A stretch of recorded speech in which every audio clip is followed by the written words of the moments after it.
Abre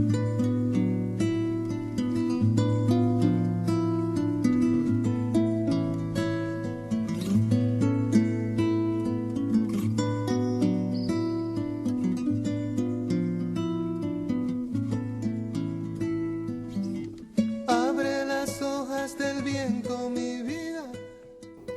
Viviana, como empresaria, como joven empresaria, como presidenta de la Asociación Nacional de Jóvenes Empresarios y como abogada, ¿hay seguridad jurídica en la República Dominicana para los empresarios en los actuales momentos?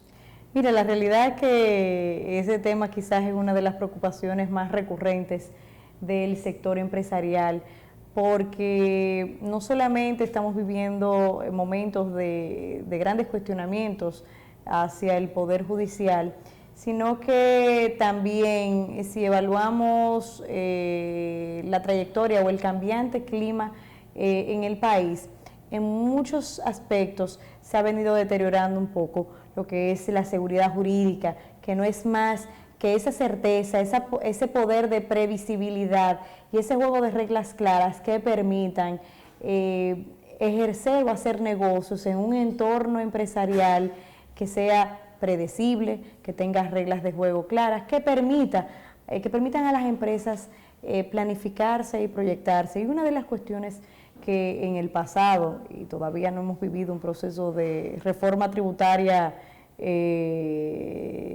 por lo menos en el último año, ha sido, por ejemplo, las constantes reformas tributarias que ha vivido el país. Ninguna empresa puede estar cambiando sus esquemas o modelos o diseños de negocio cada vez que hay un proceso de reforma, lo cual en el país se da con cierto tipo de recurrencia, cuando hay un tema de un déficit, cuando tenemos la necesidad de recursos, y la realidad es que no solamente está la parte relativa a la regulación, sino también a la implementación adecuada de la regulación. Hay temas como por ejemplo la corrupción en el sector justicia, que son prácticas que, si bien es cierto, hemos ido avanzando bastante a raíz del año 1997, cuando inició el proceso y la ola de reformas del Poder Judicial. Todavía hay áreas oscuras donde el Poder Judicial tiene amplias oportunidades de mejora. ¿Por qué hablamos del Poder Judicial? El Poder Judicial es el veedor, el que está llamado a aplicar las leyes.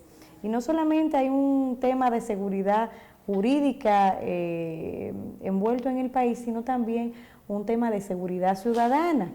Los negocios, las personas, no se sienten seguras en la calle, no se sienten seguras en sus negocios y no sienten tampoco que a nivel de las estructuras gubernamentales o del Poder Judicial, que son las que están llamadas a dar esa respuesta efectiva en caso de cualquier tipo de problemática, no sienten ese nivel de seguridad. Y son cosas que debemos ir revirtiendo, porque quizás sin lugar a duda una de las cuestiones que un empresario local, así como un empresario extranjero, tiene o toma en consideración para fines de hacer una inversión, es el tema de la claridad de las reglas de juego en un determinado país, en este caso nuestro país, también el tema de la seguridad de su inversión y de que no haya un constante sobresalto, ya sea a nivel de una política tributaria. Pero digamos, veamos por ejemplo, el gobierno del presidente Medina,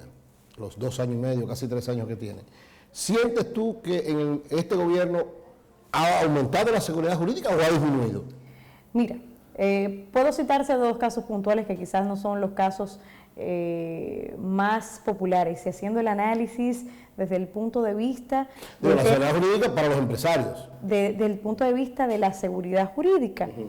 Vemos casos, por ejemplo, como el de Loma Miranda Falcondo, vemos casos como el de Barrick. Eso es, si lo vemos con independencia de la pasión o no de los grupos medioambientalistas, sino desde el punto de vista contractual, desde el punto de vista del ejercicio adecuado de un derecho de propiedad, hemos visto que esas determinadas empresas han tenido que tener sobresaltos. En su momento, cuando se hizo la renegociación del contrato de Barrick, esa fue una negociación, eso fue un contrato que pasó por el Congreso Nacional.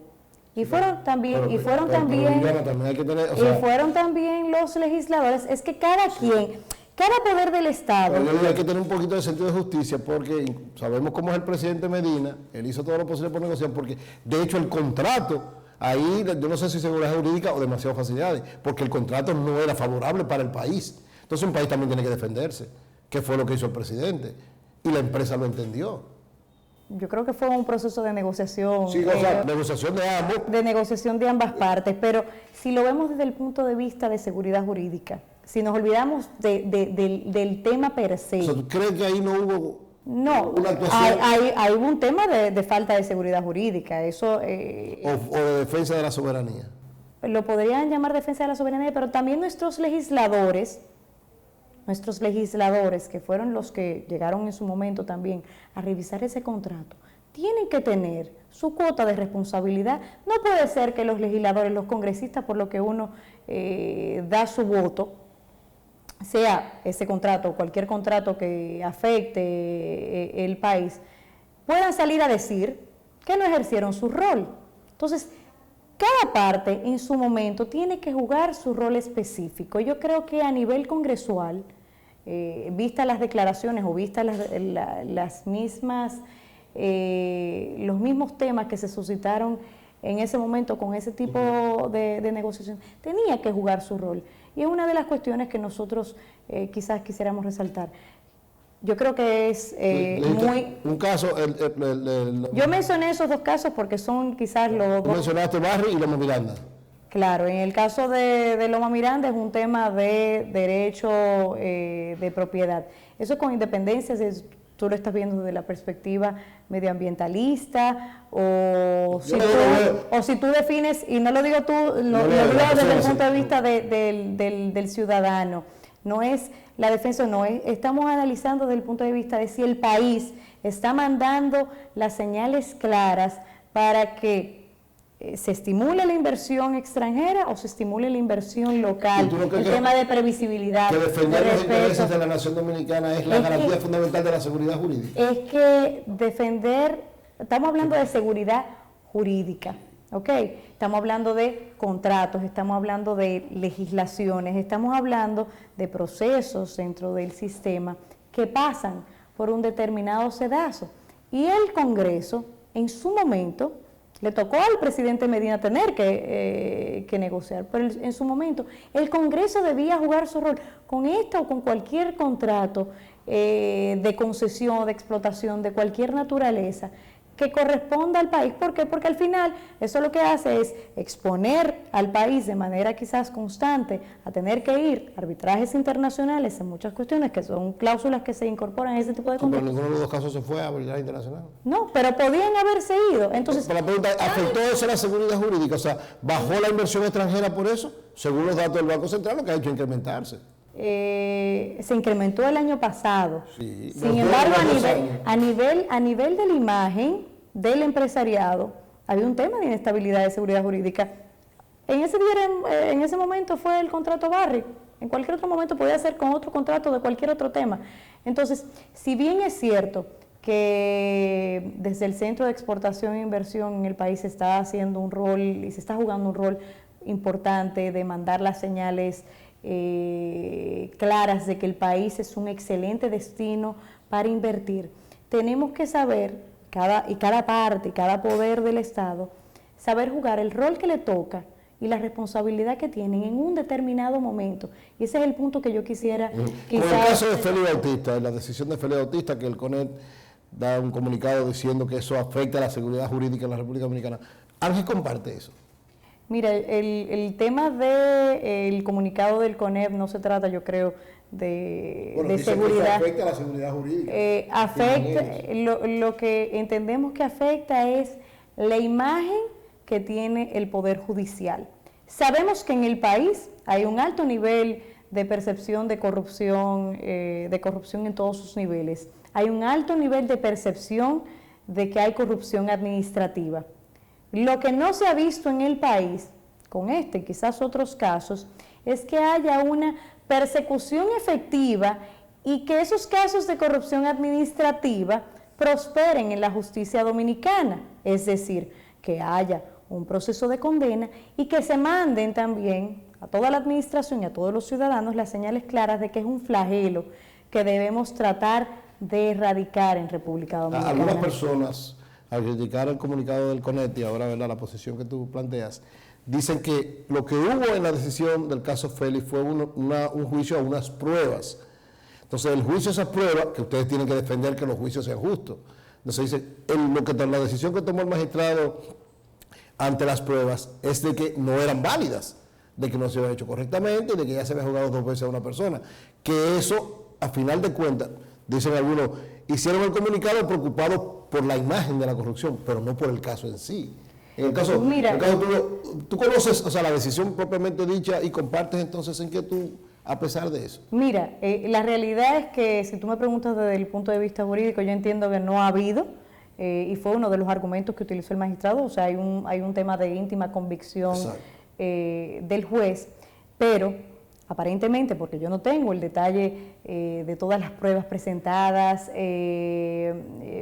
y todos los argumentos críticos que utilizó el magistrado para evaluar o determinar que hay un auto de no al lugar, la realidad es que hay a simple vista un nivel de enriquecimiento que a la vista de la sociedad probablemente no es normal.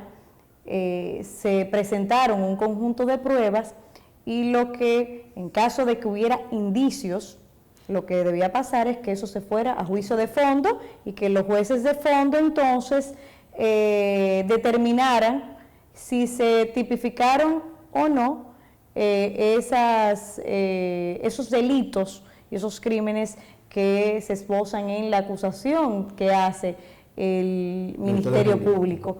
¿Por qué? Porque no necesariamente esto debía irse a un extremo de un caso o de otro, pero no es menos cierto que se presentaron un conjunto de pruebas y para tú dictar un auto de no al lugar, no debe haber ningún cuestionamiento o indicios de que pudieran darse la calificación de esas infracciones. Y yo creo que es parte de lo que el mismo Ministerio Público ha apelado. Entiendo que presentaron un conjunto de pruebas adicionales, pero yo creo que la preocupación del sector empresarial y la preocupación de la ciudadanía dominicana con respecto del caso trasciende el caso de Félix Bautista. Trasciende porque en el país se sabe que hay corrupción administrativa, se sabe que no hay una fortaleza en la persecución y en el procesamiento de ese tipo de casos, y no ha habido una respuesta efectiva por parte del Poder Judicial para perseguir esos casos. Cada peso que se va en corrupción o que se va en desvío de fondos o que se va a bolsillos de un funcionario, es un peso que se deja de destinar a solucionar problemas importantes de la nación dominicana. Es un peso que se deja de destinar a cubrir medicamentos, a mejorar la infraestructura hospitalaria, a mejorar la educación, a mejorar temas como la seguridad ciudadana, que es una de las preocupaciones más importantes que tiene el país, a seguir fortaleciendo el sistema de seguridad social para darle protección quizás a personas que ahora mismo están fuera del sistema, porque si bien es cierto, hemos ampliado los niveles de protección en la seguridad social, hemos ampliado la cantidad de afiliados, no es menos cierto que es un sistema que puede ir mejorando de manera constante, pero eso es un sistema que requiere de recursos. Entonces, el tema de la lucha contra la corrupción, el tema de mejorar los niveles de transparencia en la gestión gubernamental, el tema de un gasto y de una ejecución presupuestaria de calidad, el tema de elevar y mejorar los mismos sistemas de compras y de contrataciones y de concesiones que existen en el país y que hemos visto, por ejemplo, durante la gestión del presidente Medina, que se han buscado los mecanismos para seguir ampliando el sistema de compras y contrataciones y que sea un sistema que también beneficie no solamente a las empresas que quizás estaban en su momento en la capacidad de poder presentar una licitación que tiene sus costos, sino hacer un sistema que sea mucho más plural, que pueda permitir que haya producción en distintas provincias en el país. Y yo creo que esos son de los puntos importantes y de gran avance en la gestión del presidente Medina. Perfecto. Vamos a hacer una pausa, venimos en el segmento final, el próximo segmento, esta conversación con Viviana, la presidenta de la Asociación Nacional de Jóvenes Empresarios. Y Viviana, en el próximo segmento vamos a hablar de política, vamos a hablar de reelección y vamos a hablar de los proyectos que tiene Ángel. Son muchas cosas interesantes. Nos vemos un momentito.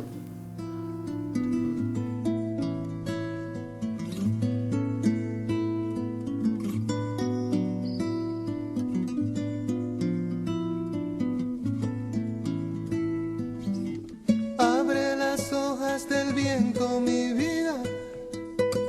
Ponle una montura al río.